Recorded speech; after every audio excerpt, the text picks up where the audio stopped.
دل میں آ گیا تو ایک کشاکش اندر شروع ہو جائے گی. میں اگر فرائڈ کی اصطلاح استعمال کروں تو ایگو اور اڈ یا لبیڈو میں تصادم ہوگا. آپ کے نفس کی خواہش کچھ اور ہے، ایمان کہتا ہے غلط. کشاکش ہوگی کہ نہیں؟ یہ اندرونی جہاد ہے اپنے نفس کے خلاف. جیسے فرعون نے کہا تھا الیس لی ملک مصر وہذہ الانہار تجری من تحتی، کیا میں بادشاہ نہیں ہوں مصر کا؟ مصر کی حکومت میری نہیں ہے؟ اور کیا یہ ساری نہریں جو ہے میرے نظام کے تحت نہیں چل رہی؟ اسی طرح برا نہ مانیے، ہمارا نفس کہتا ہے یہ جسم میرا ہے، میری ملکیت ہے، اٹس مائی ڈومین، میری خواہش پوری کرنی ہوگی. جیسے اس نے کہا میں نہیں جانتا کوئی خدا ہے میرے سوا اور میرے اوپر، میں نہیں مانتا.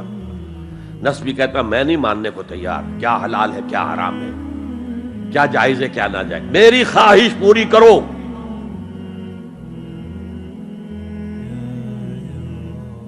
اس کے خلاف جہاد، یہ پہلی منزل کا جہاد ہے.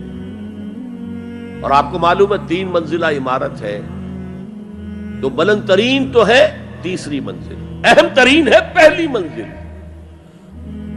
پہلی منزل بنے گی تو دوسری بنے گی، دوسری ہوگی تو تیسری بنے گی نا. پہلی منزل یہ ہے اور اہم ترین یہ ہے. اسی لیے مولانا روم نے کہا نفس ماں ہم کم ترس فرعون نیست، میرا نفس بھی فرعون سے کم نہیں ہے، لیکن ایراعون نیست، اس کے پاس لاؤ لشکر تھا. اس نے زبان سے بھی کہہ دیا تھا انا ربکم الاعلی، میں ہوں خدا.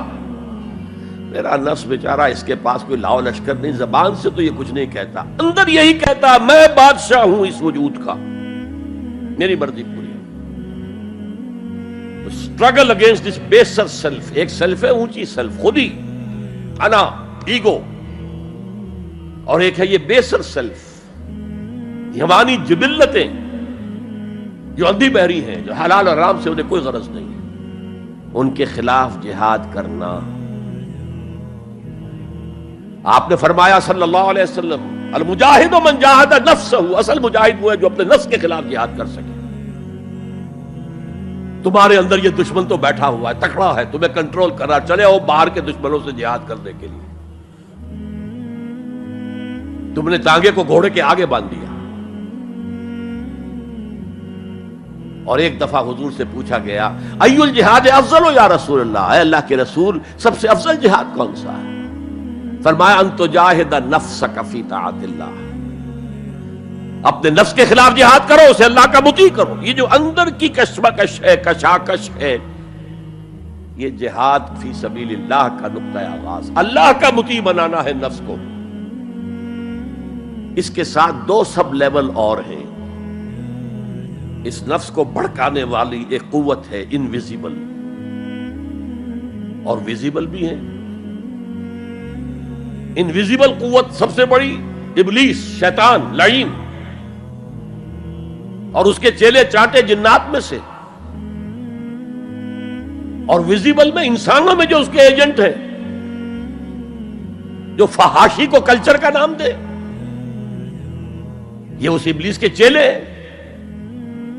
ان کے خلاف جہاد نہیں کریں گے آپ. اگر آپ ان کے خلاف ایگریسو ایٹیٹیوڈ اختیار نہیں کریں گے تو آپ ان کے دباؤ میں آ جائیں گے. ان الشیطان لکم عدو فاتخذوہ عدوا، اے لوگو یہ شیطان تمہارا دشمن ہے، اس کو اپنا دشمن سمجھو.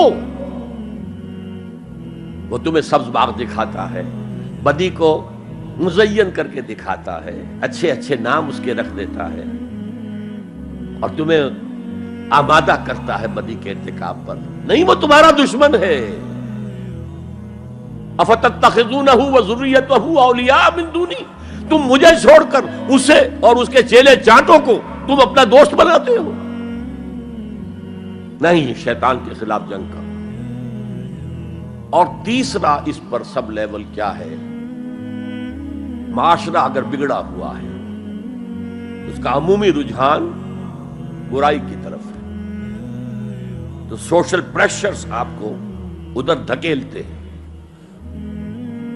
جیسے کہ اگر کوئی موب جا رہا ہے تو اس کے ساتھ چلنا تو بہت آسان ہے، وہ خود ہی آپ کو دھکیلتا ہوا لے جائے گا۔ اس کے خلاف چلنا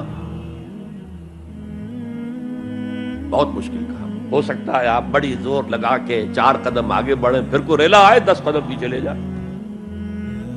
تب 2 ہی راستے ہیں، زمانہ بات و سازت تو بعد زمانہ بے ساز۔ یا تو پیسو معاملہ ہے، زمانہ تمہارے ساتھ سازگاری نہیں کرتا، چھوڑو تم زمانے کے ساتھ سازگاری اختیار کر لو، چلو تم ادھر کو ہوا ہو جدھر کی۔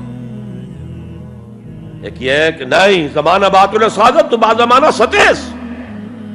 زمانہ اگر تمہارے ساتھ سازگاری نہیں کر رہا تو زمانے سے جنگ کرو، لڑو، ریزسٹ کرو۔